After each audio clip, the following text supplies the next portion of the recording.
Hi everyone. Today I want to talk about perhaps a slightly different use for Regex Hero and regular expressions than what I've demonstrated in the past. This is we've all reached a point in our coding lives where we've got some sort of very repetitive task ahead of us where we've got to essentially write a lot of redundant code, and it's boring and nobody likes to do it. I'm going to show you how you can use Regex Zero to help you out in certain cases. So this is something that I was actually working on recently for another website. Uh, what you see in the target string here are a series of text boxes, checkboxes, radio button list. I'm using a Hungarian notation in the naming scheme here. So you've got lowercase for the type of field that it is. And essentially I need to write code to bind these fields to my data binder, which in turn binds to the database. And I can show you what we're after is what you see up here. Uh, and so this first name ends up being inside this function call, but without the txt.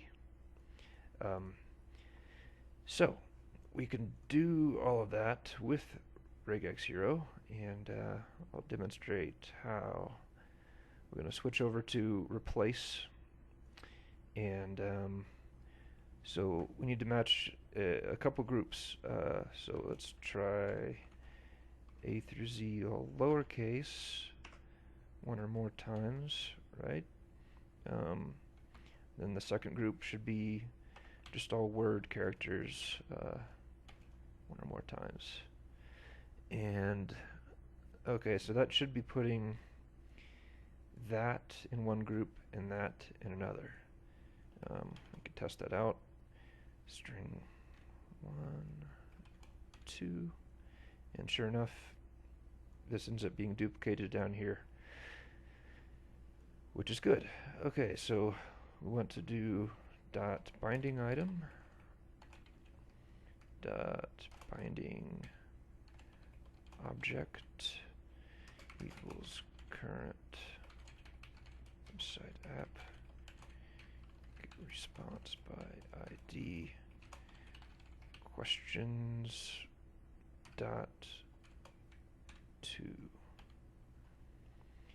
and that should do it. Yep, I've got these values in here. Final string, that's all good. This obviously wouldn't save all that much time with a short list like this, but imagine if the list was 10 times as long. This is actually a nice time saver. So yeah, hopefully this has been useful. Maybe you can use this technique in your own code one day. Thanks for watching.